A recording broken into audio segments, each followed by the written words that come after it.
Alright guys, मैं expect करता हूँ कि आपने ये असाइनमेंट कंप्लीट कर लिया होगा। तो अगर किसी ने ये असाइनमेंट जो है कंप्लीट नहीं करा है तो हम जो है असाइनमेंट करना स्टार्ट करते हैं। और मैं एक क्विकली असाइनमेंट डॉट HTML की फ़ाइल क्रिएट करूँगा यहाँ पर, और हम जो है एक ये वाला जो असाइनमेंट है वो हम बनाएंगे यहाँ पर। तो हमें करना क्या है, यहाँ पर मैं कॉपी पेस्ट कर लेता हूँ यहाँ से यहाँ पर। इसके जस्ट ऊपर मैं इसको पेस्ट करूंगा और इसको मैं कमेंट आउट कर दूंगा। तो हमें करना क्या है, create an animation based on your learning up till now. तो यहाँ पर हमें करना क्या है, यहाँ पर हमें असाइनमेंट में एक एनिमेशन बनाना है, और हमें सारी अपनी इमेजिनेशन जो भी हमने लर्निंग अभी तक करी है उसके बेस पर हमने ये बनाना है। अब मैं क्या करूँगा, मैं यहाँ पर डॉट कॉइन के नाम से एक डिव बनाऊंगा, ठीक है। और मैं क्या करूँगा, यहाँ पर एक अपनी स्टाइल डॉट cs के नाम से एक्सटर्नल CSS बनाऊंगा, ठीक है। और मैं इसको क्लोज कर देता हूँ, और मैं करूँगा क्या यहाँ पर कि मैं एनिमेशन वाली को भी क्लोज कर दूँगा और मैं दोनों पे फोकस करूँगा। अब मुझे करना क्या है, यहाँ पर मुझे लिंक डालनी है जिसका नाम दूंगा मैं स्टाइल डॉट CSS। अब यहाँ पर गाइस, यहाँ पर हमें करना क्या होगा, सबसे पहले मैं यहाँ पर यूनिवर्सल सिलेक्टर लूँगा, पैडिंग 0 और मार्जिन 0 दोनों में कर दूँगा, ताकि जो है यूनिवर्सली हमारी पैडिंग और मार्जिन दोनों में 0 हो जाए, ठीक है। और मैं इसको गो लाइव कर दूँगा। और हमें खोलनी कौन सी है, हमें खोलनी है असाइनमेंट और HTML वाली फाइल, ठीक है। तो ये हमारा HTML वाली फाइल जो है खुल गई है। अब मुझे करना क्या है, यहाँ पर मुझे बनाना है कॉइन की एनिमेशन। तो गाइस, सबसे पहले मैं यहाँ पर करूँगा क्या, मैं यहाँ पर बॉडी टैग को टारगेट करते हुए इसका जो हमारा बैकग्राउंड कलर है उसको कर दूंगा मैं ब्लू, ठीक है। या फिर मैं हेक्स कलर लूँगा 0 राइट 0 होगा, फिर ग्रीन जो है मान लो मुझे 1 रखना है और इसको 2। तो ऐसा कुछ हमारे पास डार्क कलर बना हुआ आ जाएगा, देखो आप। अब मैं क्या करूँगा, इसके अंदर मैं हाइट जो है 100 VH दे दूँगा, विड्थ जो है वो भी 100 VW दे दूँगा। तो इससे क्या होगा कि हमारा जो आइटम है उसको हम सेंटर कर सकते हैं। अब गाइस, यहाँ पर हमने इसको जो है ऐसा कर दिया है। अब मैं अगर कॉइन को बनाऊँ डॉट कॉइन, तो मैं आपको दिखाता हूँ कि मैं करूँगा क्या यहाँ पर। तो मैं यहाँ पर पहले कॉइन बनाता हूँ, इसके अंदर हाइट देता हूँ 300 पिक्सल्स, विड्थ देता हूँ 300 पिक्सल्स, ठीक है। और इसका जो बैकग्राउंड कलर है गोल्डन रॉड कर दूंगा, गोल्डन रॉड। तो ऐसा कुछ हमारे पास बॉक्स बना हुआ आ जाएगा। अगर मैं इसको मार्जिन ऑटो कर दूं तो ये सेंटर में ऊपर आ जाना चाहिए। देखो, ये हमारा ऊपर सेंटर में बना हुआ आ गया है, ठीक है। अब मैं करूँगा क्या, यहाँ पर मैं दूंगा इसको बॉर्डर रेडियस। तो बॉर्डर रेडियस दूंगा मैं इसको 50%, जिसकी वजह से हमें ये कुछ ऐसा नज़र आएगा, ठीक है। अब मैं इसके अंदर क्या करूँगा, मैं इसके अंदर बॉक्स शेडो लिखूँगा, बॉक्स शेडो, और इसको बोलूँगा मैं 0 0 0 20 pixels golden rod again. And इसका जो थोड़ा कलर है मैं इसको RGB से थोड़ा सा ऐसे सेट कर लूँगा। अब ये देखो, तो आपको कुछ ऐसा हमें यहाँ पर मिलेगा। मुझे ये थोड़ा सा बड़ा दिख रहा है शेडो, तो मैं इसको थोड़ा सा कम कर दूँगा, 10 पिक्सल्स लाइक दिस। अब ये कॉइन की तरह हमें दिखने लगा है। अब इसके अंदर मुझे मार्जिन टॉप भी देनी है, तो मैं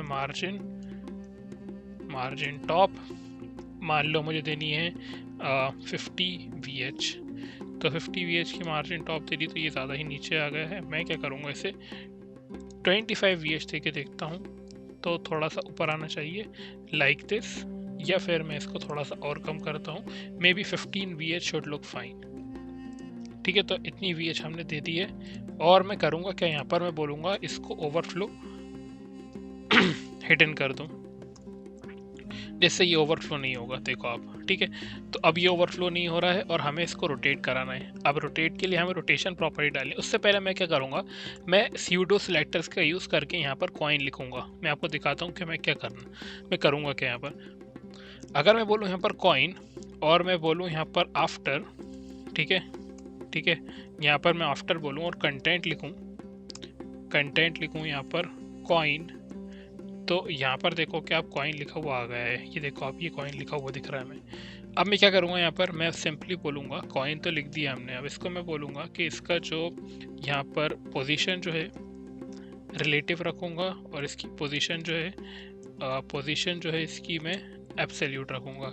जिससे क्या होगा कि ये है हमारा एब्सोल्यूट पोजीशन रिलेटिव लेगा। हमने शायद याद होगा आपको कि मैंने पोजीशन रिलेटिव और पोजीशन एब्सोल्यूट दोनों के बारे में बताया आपको।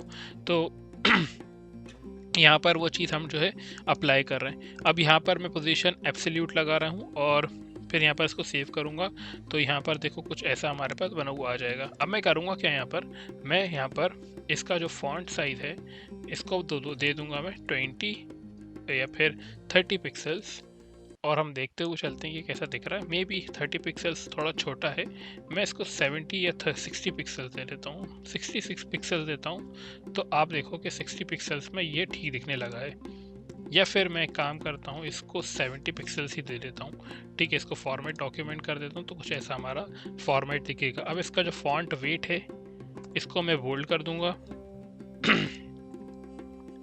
और फॉन्ट वेट बोल्ड करने के बाद कुछ हमारा ऐसा कॉइन बना हुआ आ जाएगा। अब इसको मुझे सेंटर में लाना और इसका कलर भी थोड़ा सा चेंज करना है। तो मैं करूँगा क्या, यहाँ पर इसका कलर जो है मैं बोलूँगा कि इसका जो कलर है RGB जो हमने पहले सिलेक्ट करा था वही इसका कलर रख दो। जो हमने बॉक्स शैडो को कलर दिया था और वही कलर मैं यहाँ पर इसमें भी लगा दूंगा। तो देखो कुछ ऐसा हमारा कलर बना गया। अब इसको मैं बोलूँगा left 20 pixels and top 50 pixels. अभी हम देखते हैं ये कैसा दिख रहा है। तो मैं एक काम करता हूँ, इसको इंस्पेक्ट करूँगा और इसको इंस्पेक्ट करने के बाद यहाँ पर जाऊँगा और इसको मैं सिलेक्ट करूँगा यहाँ से और इसको मैं यहाँ पर से मैनेज करके इसे सेट करता हूँ। ठीक है, तो मैं इसको बढ़ाऊँ तो लेफ़्ट कुछ हमारा 60 पिक्सल्स या फिर 70 पिक्सल्स है लेफ़्ट से हो जाएगा, और टॉप से मैं थोड़ा सा इसे नीचे करूँगा तो इसको मैं बढ़ाता हूँ तो 100 पिक्सल्स। तो मैं इसको यहाँ से कॉपी पेस्ट करके वहाँ लगा दूंगा, यहाँ कॉपी करूँगा और यहाँ पर इसे पेस्ट कर दूंगा। ठीक है, तो अब देखो आप, तो ये हमारा कुछ ऐसा सेट हो गया है। ठीक है, तो कॉइन तो हमने सेट कर लिया है। ठीक है, अब अगर मैं इसमें चाहूँ तो मैं आपको एक प्रॉपर्टी बताता हूँ कि इसके अंदर हम एक रिफ्लेक्शन भी डाल सकते हैं। वेबकिट रिफ्लेक्ट लिखूँ, रिफ्लेक्ट बॉक्स रिफ्लेक्ट के नाम से एक प्रॉपर्टी होती है, जिससे क्या होगा कि आप इसका रिफ्लेक्शन क्रिएट कर सकते हो। अगर मैं बोलूँ बिलो, तो आप देखो कि यहाँ पर बिलो में हमारे पास ये जो है रिफ्लेक्शन बना हुआ आ गया है। ठीक है अगर मैं बोलूँ बिलो 20 पिक्सल्स, सॉरी मुझे यहाँ नहीं, मैं यहाँ डालूंगा, इनफैक्ट इसके अंदर डालूंगा ऊपर कॉइन पे। मुझे आफ्टर की रिफ्लेक्ट नहीं चाहिए, मुझे चाहिए इसकी रिफ्लेक्ट कॉइन की। तो मैं कॉइन पे डालूंगा, तो कॉइन पे देखो आप, तो ये देखो आप 20 पिक्सल्स नीचे ऐसा कुछ हमारा बना हुआ आ गया है। मैं इसको थोड़ा सा ऊपर शिफ्ट कर लूँगा, मे बी 5ph ऐसे करके। तो देखो आप, ये बिल्कुल सही दिख रहा है। अब इसकी मुझे ट्रांसपेरेंसी थोड़ी सी सेट करना है, तो मैं क्या करूँगा, यहाँ पर मैं बोलूँगा बिलो 20 पिक्सल्स। ठीक है, बोलो नीचे जो है 20 पिक्सल्स कर दो, और इसका जो कलर है वो लीनियर ग्रेडियंट लूँगा मैं, लीनियर ग्रेडियंट। ठीक है, और लीनियर ग्रेडियंट के लिए मैं बोलूँगा कि 0 0 0 और ये भी 0.02 टू बॉटम भी लिखना होगा यहाँ पर हमें। फिर उसके बाद यहाँ पर मुझे इसके अंदर RGB भी लिखना है गाइस। तो RGB यहाँ पर लिखना ज़रूरी है, RGB। ठीक है, अब ये वर्क करेगा। और यहाँ पर मैं करूँगा क्या, यहाँ पर मैं बोलूँगा 0 RGB अगेन RGB एंड इसके अंदर ब्रैकेट्स, एंड यहाँ पर मैं लिखूँगा 0 0 0 एंड 0.4। तो कुछ हमारे पास ऐसा कलर बना हुआ आएगा कि ये जो है हमारा कुछ ऐसा कलर दिखेगा ब्लैक बिल्कुल, और ये जो है हमारा थोड़ा ट्रांसपेरेंट कलर होगा। तो मैं दिखाता हूँ आपको कि कैसा डिस्प्ले होगा। तो देखो कुछ हमारा ऐसा डिस्प्ले हो गया है। ठीक है, तो गाइस ये जो है हम इसको बॉक्स रिफ्लेक्ट का यूज़ कर सकते हैं, बट देन अगेन अगर इसका आपको यूज़ नहीं करना है तो it's all up to you. ठीक है, तो मैं आपको दिखाता हूँ कि ये कुछ ऐसा दिख रहा है, और ये क्या हो रहा है कि ये इससे बाहर जा रहा है। ठीक है, तो मैं इसको जो है यूज़ नहीं करता, बट मैं इसको यूज़ नहीं कर रहा, बट मैं ये जो है आपको बताना चाहता था कि रिफ्लेक्शन के लिए हम वेबकिट बॉक्स रिफ्लेक्ट का यूज़ कर सकते हैं, that's why I use this. अगर आपको यूज़ करना है तो आप इसे कर सकते हो, but I don't want to use this thing here and I don't want to make this thing complicated for you. So आपको जो है ये मैंने समझा दिया कि बॉक्स रिफ्लेक्ट करता क्या है। यहाँ पर आप बिलो लिखोगे तो बिलो आ जाएगा, राइट बोलोगे तो राइट की तरफ रिफ्लेक्शन आ जाएगा, टॉप बोलोगे तो टॉप की तरफ रिफ्लेक्शन आ जाएगा, और ऐसे ही जो है आप कोई सा भी डायरेक्शंस दोगे तो यहाँ पर वो उस तरह रिफ्लेक्शन बना के आपको दे देगा। मैं इसको सेपरेटली कवर करना चाहता था, बट यहाँ पर देखा तो मैंने ये थोड़ा सा छोटा टॉपिक था, तो मैंने सोचा कि इसको मैं प्रोजेक्ट के साथ कवर कर दूंगा, इसलिए मैंने इसको जो है यहाँ पर आपको ब्रीफली बता दिया है। और यहाँ पर आप देखो कि हमें कॉइन बना हुआ मिल गया है, हमें इसको जो है रोटेट कराना है। बस अब रोटेट कराने के लिए मैंने आपको बताया था कि हम करते क्या हैं, हम एनिमेशन का यूज़ करते हैं। मैं करूँगा क्या, यहाँ पर सबसे पहले मुझे की फ्रेम बनानी है, तो मैं लिखूँगा @की फ्रेम, आइडेंटिफाई लिख दूंगा मैं, रोटेट के नाम से बना लेते हैं, ROT, ठीक है। और यहाँ पर मैं लिखूँगा 0% और ट्रांसफॉर्म के बाद मैं बोलूँगा रोटेट Y, और इसको मैं करूँगा क्या, मैं रोटेट Y करने के बाद मैं इसका एंगल दूंगा 0 डिग्री। फिर उसी के साथ साथ मैं इसको कॉपी करूँगा, सिलेक्ट करूँगा और शिफ्ट ऑल्ट एरो की डाउन से नीचे लेके आऊँगा। बस इसके अंदर 0 की जगह में से 100% कर दूंगा, ठीक है। और रोटेट Y की जगह में लिख दूंगा यहाँ पर 360 डिग्री, ठीक है। तो यहाँ 0 डिग्री, यहाँ 360 डिग्री। और अब मैं आपको दिखाऊं तो देखो ये रोटेट होता हुआ हमें यहाँ पर दिखेगा, ठीक है। अब ये होता हुआ क्यों नहीं दिख रहा है, आप बताओ मुझे कमेंट सेक्शन में कि ये वर्क क्यों नहीं कर रहा है। अगर आपने सही अंदाज़ा लगाया है तो मैं आपको बता दूं इसलिए वर्क नहीं कर रहा है क्योंकि यहाँ पर हमने सिर्फ इसे अभी की बनाई है, हमने इसको डाला नहीं है। तो डालने के लिए हम चलेंगे यहाँ पर से और हम इसके अंदर लगाते हैं एनिमेशन। हम शॉर्ट फॉर्म जो है इसका यूज़ करेंगे। अब इसके अंदर नाम जो है मैंने लिखा है रॉट, ठीक है, रोट। अब रोटेट के नाम से मैं जो है यहाँ पर एनिमेशन बनाई है, तो मैं ROT लिखूँगा यहाँ पर, और मैं 5 सेकेंड्स का यहाँ पर जो है ड्यूरेशन रखूँगा। फिर उसके बाद या फिर मैं 2 सेकेंड्स का रखता हूँ, 2 second should be more than enough. और इसके अंदर मैं इनफाइनाइट लिखता हूँ, आइट्रेशन काउंट, और लीनियर रखता हूँ, ठीक है। अब मैं इसको दिखाऊँ आपको, तो देखो ये चलने लगेगा, देखा आपने, ये बिल्कुल चल रहा है। और जो है हमने एक्सपेक्ट जैसा कर रहा था वैसा ही ये हमने यहाँ पर एक एनिमेशन क्रिएट कर दिया जिसका नाम रखा है हमने flipping coin animation with the help of HTML and CSS। यहाँ पर आपने देखो जो हमने अभी तक पढ़ा है उसी का हमने सिर्फ यूज़ करा है। मैंने जो है बॉक्स रिफ्लेक्ट को भी हटा दिया क्योंकि ये टॉपिक हमने पढ़ा नहीं था। अगर आप इसके अंदर ये डालोगे तो देखो ये भी इसके अंदर आ जाएगा और ये भी आपका रिफ्लेक्शन दिख रहा है। बट ये जो टॉपिक है हमने बस समझाना था, मुझे इसको यूज़ नहीं करना था क्योंकि जो हमने अभी तक लर्न किया था वही चीज़ हम यहाँ पर यूज़ करेंगे। सो गाइस, मुझे बताओ कमेंट सेक्शन में कि आपको प्रोजेक्ट कैसा लगा, ठीक है। तो यहाँ पर हमने और आपने जो भी प्रोजेक्ट बनाया है वो भी मुझे कमेंट सेक्शन में बताओ, मैं उसका सोर्स कोड दिखाओ कि आपने कैसा प्रोजेक्ट्स बनाए हैं। अब यहाँ पर जो हमने फ्लिपिंग कॉइन तो बना ली है, अब हमारा जो टॉपिक है वो भी काफ़ी इंटरेस्टिंग टॉपिक है। यहाँ पर हम इसको क्लोज करते हैं और इसका सोर्स कोड जो है मैं डिस्क्रिप्शन में ज़रूर दूंगा। तो आपको अगर ये प्रोजेक्ट पसंद आता है तो प्लीज़ आप इसको चला के देखो और इसको ज़रूर लाइक करो, कमेंट करो सेक्शन में कि आपको ये प्रोजेक्ट कैसा लगा। तो हम चलते हैं अपने नेक्स्ट टॉपिक की ओर और हम देखते हैं कि हमारा नेक्स्ट टॉपिक क्या है। हमारा जो टॉपिक है आज का जो हम लर्न करने वाले हैं वो CSS वेरिएबल्स है। आज हम देखेंगे कि द VAR फंक्शन होता क्या है और हम देखेंगे कि CSS variables the VAR function को हम यूज़ कैसे करेंगे और इसकी हेल्प से हम क्या क्या कर सकते हैं, और हम इसके देखेंगे कि इसके एडवांटेजेस क्या होते हैं और ये कैसे वर्क करती है। तो गाइस, यहाँ पर हम करने क्या वाले हैं, हम VAR फंक्शन को देखने वाले हैं। तो VAR फंक्शन को अगर हम थ्योरी रीड करें तो VAR function is used to insert the value of a CSS variables.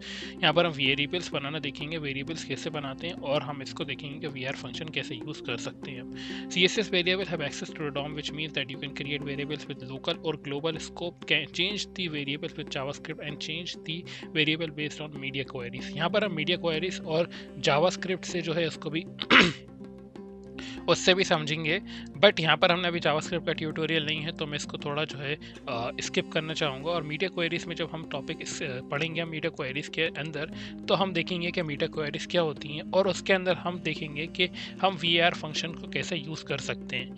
अभी गाइस, अभी के लिए हम जो है बिल्कुल बेसिक सा लोकल और ग्लोबल वेरिएबल्स देखेंगे और हम देखेंगे कि CSS VAR फंक्शन होता क्या है। अब यहाँ पर अगर मैं देखूँ तो good way to use CSS variable when it comes to use the colour of your design, instead of copy and paste the same colours use your over and over करके you can place them in variables. देखो guys, variables का काम क्या होता है? Variables अगर आपको नहीं पता क्या होते हैं, वेरिएबल्स एक ऐसी चीज़ होती है जो एक आपने डिफाइन कर दिया, वो आपको ओवर एंड अगेन आप उसको यूज़ कर सकते हो। मान लो कि आपने बोल दिया x इज इक्वल्स टू 5, तो आप अगर x को किसी चीज़ में ऐड करना चाहोगे तो वो आप लिख दोगे। मान लो मेरे पास है 5, तो मुझे ऐड करना है उसको x के अंदर, तो मैं बोलूँगा x प्लस 5। सो x की वैल्यू क्या हो जाएगी? जो भी x की वैल्यू उसके अंदर ऐड हो जाएगी। तो इसलिए हम इसको वेरिएबल्स बोलते हैं कि उसकी वैल्यू जो है हम कुछ भी रख सकते हैं और हम उसको ओवर एंड अगेन यूज़ कर सकते हैं। वैसे ही कुछ हम यहाँ पर जो है देखेंगे, और यहाँ पर हम जो मैंने कुछ सारे थ्योरी बोल दी, हम जल्दी से उसके अंदर प्रैक्टिकल भी देखेंगे कि CSS वेरिएबल्स क्या होती है। बट थ्योरी इंपॉर्टेंट है बिकॉज वी शुड नो कि हम यहाँ पर करने क्या जा रहे हैं। तो इसलिए यहाँ पर मैं आपको बता रहा हूँ कि हम CSS वेरिएबल्स के अंदर करेंगे क्या और वो होते क्या है। The syntax of CSS variable functions होता क्या है, मैं आपको बताता हूँ। VR फंक्शन का जो है वो सिंटैक्स होता कैसा है। तो the VR function is used to insert the value of CSS variables. The syntax of CSS VR function is as follows: VAR name value. अब यहाँ पर हम करते क्या है कि एक VAR हमें क्या पर वेरिएबल बनाते हैं और उसके अंदर हम नेम डालते हैं और वैल्यू डालते हैं। तो वैल्यू तो एक ऑप्शनल वैल्यू होती है, तो हम उसको ज़्यादा ध्यान नहीं देंगे, बट यहाँ पर जो हमारा नेम होता है वो रिक्वायर्ड रहता है। तो इस पर हम फोकस करते हुए एक वेरिएबल बनाना चाहेंगे और एक कैसे वर्क करता है। First of all CSS have a local और ग्लोबल स्कोप। लोकल और ग्लोबल स्कोप भी देखेंगे कि हम होते क्या हैं। और global variables can be accessed used through the entire document, while local variables can be used only inside the selector where it is declared।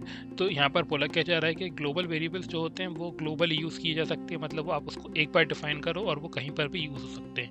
लेकिन जो लोकल वेरिएबल्स होते हैं वो खाली आप एक सिलेक्टर होता है उसी के अंदर डिफाइन होकर वो उसी के अंदर यूज़ हो सकते हैं और कहीं उसको यूज़ नहीं किया जा सकता। मानता हूँ कि ये जो है मैं आपको थ्योरी जो है ज़्यादा बता रहा हूँ, बट हम जो है जल्दी से अपने डॉक्यूमेंट बनाएंगे और उसके अंदर जो है हम देखेंगे कि ये क्या होते हैं। अब यहाँ पर हमें अगर ग्लोबल स्कोप बनाना है, वेर इट इज इनसाइड ये root selector, the root selector में just the roots document element. तो अगर हमें यहाँ पर बनाऊँ मैं var.html, ठीक है, और यहाँ पर मैं एक डॉक्यूमेंट बनाऊँ और यहाँ पर मैं बोलूँ var ट्यूटोरियल, ठीक है, और इसके नीचे जस्ट मैं एक स्टाइल बनाऊँ, ठीक है। मेरे पास है एक मान लो h1 और मैं बोल दूँ कि दिस इज हेडिंग और मैं क्विकली से गो लाइव करूं। तो यहाँ पर मैंने गो लाइव कर दिया है और मैं क्या करूँगा, मैं आपको बताता हूँ कि वेरिएबल्स होते क्या हैं, ठीक है। तो देखो गाइस, वेरिएबल्स दो तरीके के होते हैं, एक होता है लोकल और एक होता है हमारे पास ग्लोबल, ठीक। अगर मैं यहाँ पर लिखूँ रूट और यहाँ पर मैं लगाऊँ ऐसे कर्ली ब्रेसेस और मैं बोलूँ कि इसका जो ब्लू है, ब्लू क्या होगा, ब्लू इज इक्वल्स, ब्लू के अंदर कॉलन लगाऊंगा यहाँ पर। अब कॉलन लगाने के बाद मान लो मैंने कुछ कलर दे दिया यहाँ पर, जैसे कि मैंने दे दिया RGB और इसके अंदर मैंने दे दिया 00, या फिर मैं ऐसा कुछ देता हूँ 001122। तो ये मैंने डार्क ब्लू कलर का मैंने यहाँ पर कुछ बनाया है। मैं इसको सेट करके कुछ ऐसा कर सकता हूँ लाइक दिस, और यहाँ पर देखो तो हमारे पास एक RGB हेक्साडेसिमल वैल्यू जो है हमारे पास आ गई है। वैसे यहाँ पर मैं जो है ऐसे ही वाइट बना सकता हूँ। वाइट के लिए मैं बोलूँगा कि ऐसा कुछ, और वाइट के लिए मुझे करना होगा इसे FFF, तो ऐसा कुछ हमारे पास वाइट कलर पे बना हुआ आ जाएगा। अब ये जो है हमने यहाँ पर दो वेरिएबल्स डिफाइन करे हैं, ठीक है। ये होता है ग्लोबल, यानी कि मैंने रूट का यूज़ करके इसे बनाया है, ठीक है। तो यहाँ पर मैंने रूट का यूज़ करके मैंने जो है यहाँ पर बनाया है, और यहाँ पर मैंने बोला है कि दो वेरिएबल्स बनाए जिसका नाम है मैंने ब्लू, और ब्लू के अंदर मैंने ब्लू कलर जो है रख दिया है, वाइट के अंदर जो है मैंने वाइट कलर जो है रख दिया है। अब मुझे मान लो यहाँ पर मैं 2-3 एलिमेंट्स लगाता हूँ। मान लो मेरे पास एक डिव है, ठीक है, डिव के साथ मैं क्लास दूंगा। मैं बोलूँगा कि डिव के साथ मैं बोलना चाहता हूँ कंटेनर, ठीक है। दो मैंने यहाँ पर एलिमेंट्स लिए हैं, ठीक है। मैं चाहता हूँ कि H1 का जो बैकग्राउंड कलर है वो हो जाए ब्लू, या फिर मैं काम करता हूँ इसको कॉपी पेस्ट कर लेता हूँ, ठीक है। मैं इसको कॉपी पेस्ट कर लेता हूँ, तो मैं अगर दिखाऊं आपको तो हमारे पास कुछ ऐसा हेडिंग बना हुआ आएगा, ठीक है। लेकिन ये तो हमने देखा है कि ये आसान है, ये हमें सबको पता है कि हम इसको ऐसे डाल सकते हैं। लेकिन ये जो हमने अभी हम जो पढ़ने जा रहे हैं वो है वेरिएबल्स। अब यहाँ पर हमने ये मालूम है कि हम बैकग्राउंड कलर के अंदर अगर ये डालेंगे तो हमें पता है कि यही कलर डलेगा। लेकिन गाइस अगर मान लो मुझे इसका यूज़ नहीं करना, मुझे सिंपल इसको ऐसे लिखना है, तो मैं क्या करूँगा, मतलब अगर मैं इसको, हमें वाला वे तो मालूम है, कन्वेंशनल वे हमने देखा है कि ऐसे यूज़ कर सकते हैं बैकग्राउंड कलर। अगर मैं वी आर का यूज़ करूँ, वी आर क्या करेगा यहाँ पर, अगर मैं ब्लू लिखूँ तो आपको दिखाता हूँ यहाँ पर कि वी आर लिखने से यहाँ पर हमारे पास ब्लू कलर आ गया। साथ ही साथ मैं अगर इसके अंदर कलर बोलूँ और कलर के अंदर मैं वी आर लिखूँ और इसके अंदर मैं वाइट बोलूँ, तो आप देखो कि हमारे पास वाइट कलर का हमारे पास ऐसा कलर बना हुआ आ जाएगा। इसको मैं, सॉरी, इसको वाइट ऐसे नहीं, मैं इसके अंदर तो ऐसे भी लिखना पड़ेगा, तो ये वेरिएबल लेगा, अब चलेगा ये। तो आप देखो तो ये हमारा ऐसा कुछ बना हुआ आ गया है, ठीक है। अब ये तो हमने देखा कि ऐसे कैसे वर्क कर रहा है। तो गाइस होता क्या है, देखो मैं आपको बताता हूँ, सिंपल सा कॉन्सेप्ट है। यहाँ पर हमने एक रूट बनाया, रूट के अंदर हमने, इसके अंदर हमने बोला कि ब्लू का जो कलर है वो कुछ ऐसा है। ब्लू एक वेरिएबल है, वेरिएबल को ऐसे ही बनाया जाता है। आप दो हाइफन के साथ आप जो भी लिखोगे लिख सकते हो यहाँ पर। जैसे कि मैंने ब्लू ले लिया, ठीक है, आपने यहाँ पर इसको बना दिया, ठीक है। अब इसके अंदर मैं वाइट ले रहा हूँ, वाइट के साथ मैंने ऐसा बोल दिया। मैं चाहूँ तो इसके अंदर ऐसा भी बोल सकता हूँ कि माई हाइट, ठीक है, my height is equals to ऐसी, और इसके अंदर मैं बोल दूं कि माई हाइट कितनी होना चाहिए, 200 पिक्सल्स, ठीक है। तो 200 पिक्सल्स माई हाइट होना चाहिए, और मैं यहाँ पर हाइट बोलूँ और मैं बोलूँ कि वी आर का यूज़ करके आप माई हाइट डाल दो तो वो डाल देगा, ठीक है। तो मैं आपको दिखाता हूँ कि माई हाइट 200 पिक्सल्स हमारी ऐसी आ गई है। तो आप इसका वेरिएबल्स का यूज़ करके आप जो है कोड को बहुत रीडेबल बना सकते हो। और आपको ना ये बार बार लिखने की ज़रूरत नहीं होगी कि आप जो है बार बार एक ही कलर को बार बार मेंशन कर रहे हो, एक ही हाइट को बार बार मेंशन कर रहे हो। आप सिर्फ हाइट लिखो, और हाइट लिखने के बाद आप यहाँ पर वी आर लिखो और माई हाइट लिख दो। अब यहाँ पर मैंने माई हाइट ली है, माई विड्थ भी बना सकते हो, आप कुछ भी बना सकते हो। ये तो होगा हमारे हाइट और विड्थ, ठीक है। हमने यहाँ पर सॉरी हाइट, कलर, बैकग्राउंड, और मैंने देखा, आपको दिखाया कि यहाँ पर हम इसको कहीं पर भी यूज़ कर सकते हैं। यहाँ पर हमने H1 में यूज़ करा, ठीक है। अगर मैं डॉट कंटेनर के नाम से एक फ़ाइल बनाऊँ और इसके अंदर मैं हाइट बोलूँ, वी आर माई हाइट, तो ये क्या करेगा, ये वाली 200 पिक्सल्स की इसे भी हाइट दे देगा, ठीक है। साथ ही साथ मैं अगर इसका बैकग्राउंड कलर मैं बोलूँ VAR और इसके अंदर ब्लू डाल दूँ, तो ये ब्लू कलर का हमें बैकग्राउंड प्रोवाइड कर देगा, ऐसा कुछ, ठीक है। अगर मैं इसके अंदर नया बैकग्राउंड कलर लाना चाहूँ तो मैं बोल सकता हूँ रेड, और रेड के लिए मैं क्या करूँगा, ऐसा कुछ हमारे पास रेड बना दूंगा। क्या करूँगा मैं, FF0000, तो ये रेड कलर हमें दे देगा, ठीक है। तो मैं इसके अंदर रेड डाल दूंगा इंस्टेड ऑफ ब्लू, तो ये रेड कलर का हमारे पास ऐसा बैकग्राउंड हम डाल सकते हैं, ठीक है। तो ये रेड कलर का हमारे पास कंटेनर भी आ गया। अब मैं करूँगा क्या, मैं आपको क्या बताना चाह रहा हूँ कि यहाँ पर हमने देखा कि रूट को हम क्या कर रहे हैं, ऊपर ही हमने ग्लोबली डिफाइन कर दिया, और मैं H1 में भी यूज़ कर पा रहा हूँ और मैं कंटेनर में भी यूज़ कर पा रहा हूँ उसी चीज़ को, ठीक है। मतलब देखो मैंने हाइट जो है, ये जो हाइट है, माई हाइट, मैंने इसके अंदर भी यूज़ करी है H1 के अंदर, और मैंने जो है कंटेनर के अंदर भी यूज़ करी है। इसका मतलब क्या हुआ, इसका मतलब ये हुआ कि आपने इसको रूट के थ्रू आपने एक ग्लोबल वेरिएबल डिफाइन करा है, जिसके थ्रू आप उसे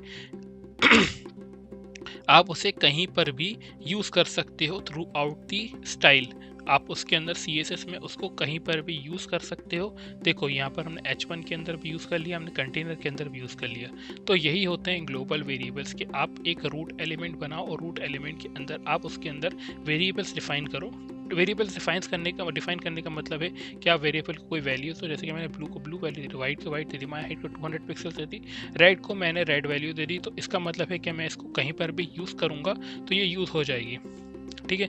तो यही होते हैं हमारे ग्लोबल वेरिएबल। अगर मैं गाइस यहाँ पर डॉट लोकल वेयर के नाम से एक वो बनाऊँ डिफ, और यहाँ पर मैं बोलूँ कि दिस इज़ लोकल, ठीक है। और मैं क्या करूँगा, मैं आपको बताता हूँ कि लोकल वेरिएबल करता क्या है। यहाँ पर मैं इसको सेव कर देता हूँ पहले, और यहाँ पर हम समझ गए कि ग्लोबल होता क्या है, ठीक है। ग्लोबल यानी कि वो कहीं पर भी यूज़ हो सकता है। मैं लोकल लिखूँ यहाँ पर, ठीक है, और यहाँ पर मैं नीचे जाऊँ और मेरे पास जो है इसके नाम से इसको टारगेट करके मैं आपको बताता हूँ कि इसको हम यूज़ कैसे करेंगे। ठीक है, तो यहाँ पर हम लोकल वेरिएबल होते क्या हैं मैं आपको बताता हूँ। तो अगर मैं यहाँ पर लिखूँ, मान लो मैं लिखता हूँ पर्पल, ठीक है, पर्पल, और इसके आगे मैं कुछ ऐसा लिख के पर्पल लिख देता हूँ, कलर मेरा पर्पल से ऐसा कुछ करता हूँ मैं, पर्पल के नाम से मैंने पर्पल लिख दिया। और मैं क्या करूँगा यहाँ पर, मैं इसके अंदर हाइट लिखूँ, हाइट, और या फिर मैं इसको मैं इसको क्या देता हूँ, मैं इसको कुछ अलग सा नाम देता हूँ, डिफरेंट हाइट मीन्स, और इसको मैं देता हूँ मान लो 400 पिक्सल्स। ठीक है, तो मैं क्या कर रहा हूँ यहाँ पर दो वेरिएबल्स बना रहा हूँ। ठीक है, और मैंने नाम क्या दिया, लोकल वेरिएबल। आप इसको नाम कुछ भी दे सकते हो, ज़रूरी नहीं है कि आप इसकी क्लास का नाम लोकल वेरिएबल दो, आप उसको कुछ भी नाम दे सकते हो, या फिर आप इसको डिफ से टारगेट करना चाहो तो उससे भी कर सकते हो। मैंने सिर्फ लोकल वेरिएबल दिया है ताकि आपकी अंडरस्टैंडिंग जो है वो क्लियर रहे। ठीक है, अब यहाँ पर जो मैंने क्या करा है, डिफरेंट थिंग क्या करी, यहाँ पर देखो पहले हमने जो है रूट में इसको डिफाइन करके उसके अंदर डाले थे वेरिएबल्स। यहाँ पर मैंने जो है लोकल यानी कि एक वेरिएबल लिया है, एक वेरिएबल सॉरी, दो वेरिएबल्स लिए हैं, और दो वेरिएबल्स कहाँ डिफाइन करें मैंने, दो वेरिएबल्स मैंने अपने लोकल वेयर के अंदर डिफाइन करें, जो मैंने इसके अंदर क्लास बनाई थी डिवीजन के अंदर। तो मैं करूँगा क्या यहाँ पर, मैं अगर बोलूँ कि इसका जो बैकग्राउंड कलर है वो कर दो VAR, और इसके अंदर बोल दो पर्पल, तो पर्पल ऐसा कुछ, तो आप देखो कि हमारे पास पर्पल कलर का यहाँ पर कंटेनर बना हुआ आ गया है। ठीक है, अब इसके अंदर मैं हाइट देना चाहूँ तो बैकग्राउंड सॉरी हाइट कितनी है हमारी, VAR, और इसके अंदर हाइट कितनी डालना है मुझे डालनी है डिफ हाइट, तो डिफ ऐसा कुछ डिफ हाइट, तो HEIGHT। ठीक है, तो इसको मैं जैसे लिखूंगा तो आप देखो कि यहाँ पर हमारे पास 400 पिक्सल्स की हाइट भी बनी हुई दे दी है इसने हमें। तो अभी हमने देखा कि हम इसको लोकली यूज़ कर पा रहे हैं, लेकिन अगर मैं इस चीज़ को यहाँ पर यूज़ करना चाहूँ, मतलब कि मैंने जो लोकली जो ये वेरिएबल डिफाइन करा है, मैं अगर इसको कहीं और यूज़ करना चाहूँ, मैं अगर इसको मान लो एक पैराग्राफ बनाया मैंने इसके अंदर, और मैं कुछ ऐसा लिखूँ और इसको मैं इधर पर यूज़ करना चाहूँ, तो मैं उसको यूज़ नहीं कर पाऊँगा। मैं आपको दिखाता हूँ यहाँ पर, अगर मैं P से लिखूँ और यहाँ पर मैं बोलूँ कि इसकी हाइट जो है कर दो VAR, और VAR के अंदर मैं बोलूँ कि इसकी जो हाइट है डिफ हाइट कर दो, तो ये इसको हाइट वो नहीं दे पाएगा, क्योंकि VAR जो है वो लोकली यूज़ किया गया है। मैं आपको दिखाता हूँ यहाँ पर, तो देखो इसके अंदर वो हाइट उसको नहीं मिली है। हाउएवर अगर मैं इसके अंदर इसकी जगह मैं इसको ऐसे लिखूँ और यहाँ पर मैं माई हाइट लिख दूँ डिफ हाइट की जगह, लेकिन वो यहाँ पर यूज़ कर लेगा। ठीक है, देखो आप यहाँ पर यूज़ इसने डिफ हाइट कर ली, सॉरी माई हाइट कर ली, लेकिन डिफ हाइट यूज़ नहीं कर पाया, क्योंकि डिफ हाइट जो है वो लोकली डिफाइन की गई है, और VAR जो है यहाँ पर हमारी जो माई हाइट है वो लोकल नहीं ग्लोबल में की गई है। तो यही होते हैं हमारे लोकल और ग्लोबल। ठीक है, तो ग्लोबली यूज़ करने वाले जो वेरिएबल्स होते हैं वो ग्लोबली यूज़ कर सकते हैं, और जो हमारे रूट एलिमेंट के अंदर आते हैं फिर जो लोकल रहते हैं वो हमारे लोकली डिफाइन रहते हैं, और उसको आप उसी कंटेनर उसी सिलेक्टर के अंदर यूज़ कर सकते हो, मतलब आपकी जो रेंज है इसके अंदर ही है इसकी। ठीक है, तो ये जो मैंने मार्क किया हुआ जो सिलेक्ट किया हुआ इसी के अंदर इसकी रेंज है, इससे बाहर आप जाओगे तो इसको यूज़ नहीं कर पाओगे। So I hope that is clear to you. अब गाइस ये तो हमने पढ़ लिया, लेकिन अब हम क्या करेंगे, हम यहाँ पर देखेंगे कि इसके एडवांटेजेस होते क्या हैं। अब इसको हम एडवांटेज देखें तो इसको होता क्या है, CSS एडवांटेजेस ऑफ VAR होते क्या है, makes the code easier read more understandable. ठीक है, इस अपना जो कोड होता है ज़्यादा अंडरस्टैंडेबल बनाता है, make it much easier to change the colour for values. अब कलर वैल्यूज़ आप देखो तो आप बार बार जो है कलर वही सेट लिख रहा हो, तो आप क्या करोगे, यहाँ पर जो है सिर्फ एक वेरिएबल बना दोगे, इस नाम को मान लो आपने रेड कलर का वेरिएबल बना दिया, आप उसको जो है बार बार यूज़ कर पाओगे। अब राइट तो है वो आसान होता है, आप ऐसा कुछ कलर बनाओ जो आपको याद ना हो, जैसे कि ऐसा कुछ कलर ले लिया। ठीक है, अब ये जो है थोड़ा डिफिकल्ट है आपको मेमोराइज करने का। अगर ये अगर आप RGB कलर लेते हो तो वो और डिफ़िकल्ट होता है मेमोराइज़ करना। तो इसलिए हम करेंगे क्या, हम रूट एलिमेंट का यूज़ करके इसको लगाते हैं ताकि हम इसको वापस बार बार यूज़ कर सकें। So I hope that make sense to you and you have understood this concept कि हम इसको इसके एडवांटेजेस होते क्या, हम इसको क्यों यूज़ करेंगे। जैसे कि यहाँ पर आप देखो, to change the blue and white colour to softer blue and white you must need to change the two value variables. ठीक है, अब यहाँ पर गाइस एक कॉन्सेप्ट होता है ओवरराइडिंग। ओवरराइडिंग यानी कि अगर मैंने इसके अंदर दो प्रॉपर्टी दे दी, एक मैंने उसके अंदर ग्लोबल भी दे दी और एक उसके अंदर मैंने लोकल भी दे दी। मान लो मैंने हाइट को दो चीज़ें दी यहाँ पर, ठीक है, एक लोकली भी दे दी और ग्लोबली भी दे दी। जैसे कि मेरे पास यहाँ पर हाइट है VAR के नाम से टिफ हाइट, और मेरे पास एक है ग्लोबल वाली की माई हाइट। ठीक है, मेरे पास दोनों हाइट है, तो वो कौन सी लगेगी। तो यहाँ पर मैंने लिखा है कि होता क्या है, from the previous page we have learn the global variables can be access use through the entire document with local we can be use only inside selector where it is declared.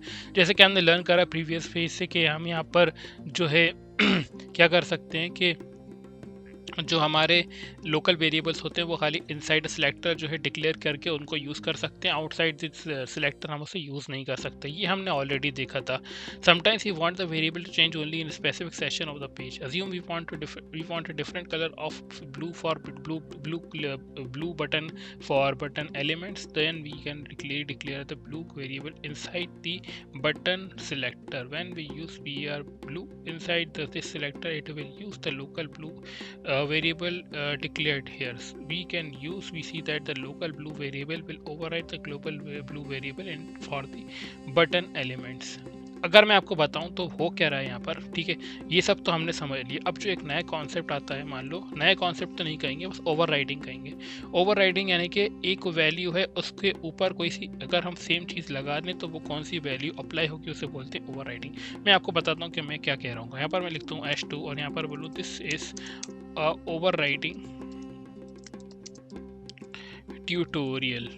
ठीक है, ऐसा कुछ लिखूँ यहाँ पर, और मैं इसको जो है यहाँ पर से कमेंट आउट करूँ ऐसा कुछ। तो मैं आपको ये कमेंट आउट इसलिए कर रहा हूँ ताकि ये जो है टॉप पे आ जाए, या फिर एक काम करता हूँ मैं इसको ऊपर उठा के ऐसे पेस्ट कर देता हूँ तो ये ऊपर आ जाएगा, जिस पे हम इस पर स्पेसिफिकली पे फोकस कर सकें। तो अभी हम इस पर फोकस कर रहे हैं, मैं आपको बताता हूँ कि इसको हम करेंगे क्या। ठीक है, तो मैं करूँगा क्या, यहाँ पर मेरे पास ऑलरेडी यहाँ पर ब्लू कलर का वेरिएबल डिफाइंड है जो हमने ग्लोबली में देखा। ठीक है, अगर मैं यहाँ पर लिखूँ H2 और मैं बोलूँ कि इसकी जो मान लो मेरे पास कलर है VAR और मैं लिखूँ यहाँ पर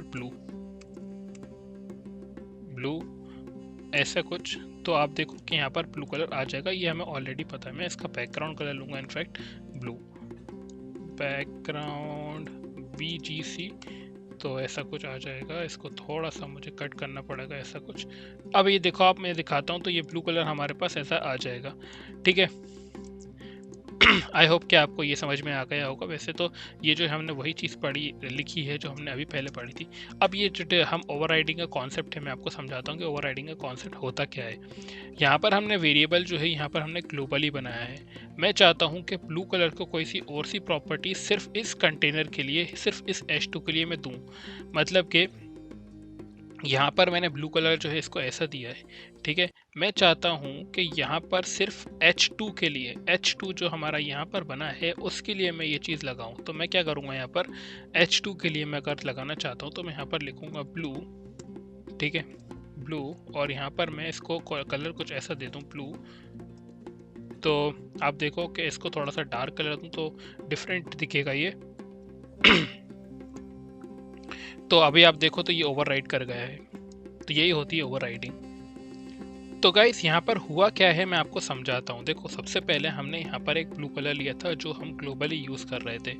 मैं चाहता था कि ये जो H2 है, हमने यहाँ पर जो H2 बनाया है, H2 के अंदर, सिर्फ H2 के अंदर मैं चाहता हूँ कि इस ब्लू वैल्यू की जो वैल्यू है थोड़ी सी मतलब जो है डिफरेंट हो हमारी ग्लोबल वेरिएबल से। ठीक है, सिर्फ इस कंटेनर के लिए। तो मैं क्या कर सकता हूँ, यहाँ से फिर से ब्लू लिखूंगा और ब्लू को मैं चाहूँगा तो कुछ और वैल्यू दे के उसको ओवरराइड कर सकता हूँ। ठीक है, ओवरराइड करना यानी कि उसको कुछ और वैल्यू दे देना। ठीक है, तो अगर आप उसको ग्लोबल को अगर लोकली यूज़ करना चाहते हो तो आप इसको जो है उसको लोकली डिफाइन करके उसको ओवरराइड कर सकते हो, जैसे कि मैंने यहाँ पर कर दी। ठीक है, अगर मैं इसको ऐसा कुछ करूँ तो आप देखोगे कि यहाँ पर हमारा बिल्कुल ये तो था हमारा नीचे वाला, देखो दिस इज हेडिंग वाला हमारा कुछ ऐसा ब्लू कलर था, और ये ऊपर वाला जो है हमारा कुछ अलग है। ठीक है, तो दोनों अलग अलग हैं। तो ये फर्स्ट नीचे वाला जो था ये हमारा ग्लोबली यूज़ करा गया था ब्लू कलर, और ये जो है हमारा लोकली यूज़ करा गया, ये ओवर करके गया है। तो इसको बोलते हैं हम ओवर कि हमने यहाँ पर किया क्या है, पहले तो हमने ग्लोबली बनाया है यहाँ पर। ठीक है, ग्लोबली बनाने के बाद हमने इसको एक लोकली भी बनाया है, क्योंकि मैं चाहता हूँ कि H2 के अंदर भी सिर्फ H2 के अंदर मैं एक नया ब्लू वेरिएबल बनाना चाहता हूँ ब्लू के नाम से, और उसके अंदर मैं उसकी वैल्यू चेंज करके लगाना चाहता हूँ। तो उसको हम ऐसे करके लगा सकते हैं। सो आई होप कि आपको ये चीज़ समझ में आ गई कि ओवरराइडिंग होती क्या है। ठीक है, तो ओवरराइडिंग हम कैसे करते हैं, देखो आप ग्लोबल वेरिएबल को अगर आपको ओवरराइड करना है तो आप कहीं पर भी कर सकते हो। ठीक है, और उसको करने के लिए आपको सिंपली उसके अंदर क्या करना होगा, उसको हमें सिंपली उसी जहाँ पर आप लगाना चाहते हो सिलेक्टर के अंदर आपको फिर से उस वैल्यू को बनाना होगा और फिर से उसको चेंज करना होगा। तो मैं आपको अगर H1 के अंदर जो हमने यहाँ पर H1 के अंदर अगर मैं एग्जांपल के तौर पे बना के दिखाऊं आपको, ठीक है, H1 के अंदर ये जो हमारा H1 है दिस इज अ हेडिंग, इसके अंदर बना के दिखाऊं आपको, तो मैं आपको दिखाता हूं कि कैसे चेंज कर सकते हैं। मैं करना चाहता हूं कलर को चेंज। ठीक है, मैं जाता हूं वाइट कलर को चेंज, तो मैं क्या करूँगा, यहाँ पर वाइट कलर की जगह में लिख दूंगा यहाँ पर ग्रे। ठीक है, तो वाइट कलर क्या कर रहा है, हमारा ग्रे कलर बता रहा है। तो आप देखो तो यहाँ पर हमारा कलर जो है बिल्कुल चेंज हो गया है। ठीक है, तो ये होता है हमारा ऐसा। सो आई होप कि आपको समझ में आ गया है कि ग्लोबल वेरिएबल क्या होते हैं, लोकल वेरिएबल क्या होते हैं, और वेरिएबल्स होते क्या हैं ये समझ में आ गया। मेन इंपॉर्टेंट थिंग है कि आपको समझ में आना चाहिए वेरिएबल्स होते क्या हैं, फिर आप लोकल वेरिएबल्स क्या होते हैं, ग्लोबल वेरिएबल्स क्या होते हैं, उनका अगर आप ओवरराइड करना है, अगर आपको उनको ओवरराइड करना है तो वो भी आपको क्लियर होना चाहिए। ठीक है, आई होप कि आपको ये चीज़ सारी चीज़ें समझ में आ गई हैं, और ये आपको बिल्कुल क्लियर है कि VAR होता क्या है, और इसके एडवांटेजेस तो बिल्कुल आप ध्यान में रखना कि आप इसको एडवांटेज इसको बनाओगे क्यों। सबसे पहले तो हमें पता होना चाहिए इसको बनाना क्यों है। इसको बनाना इसलिए कि आपका जो रीडेबल अंडरस्टैंडेबल होता है और रीयूजेबल होता है। सबसे बड़ी बात होती है रीयूजेबल होता है। आप इसको कहीं पर भी कितनी बार भी यूज़ कर लो, आपको बार बार जो है इसको लिखने की ज़रूरत नहीं पड़ेगी। आप सिंपली इसको VAR लिख के उसको यूज़ कर सकते हो। सो गाइस, यहाँ पर मैंने ऑलरेडी मेंशन करी हुई सारी डिटेल्स, आप इसको पढ़ सकते हो। वेल इनफैक्ट मैंने इसको जो है सारी डिटेल बता दी है कि आप कैसे करोगे। तो यही था हमारा VAR। मिलते हैं नेक्स्ट ट्यूटोरियल के अंदर।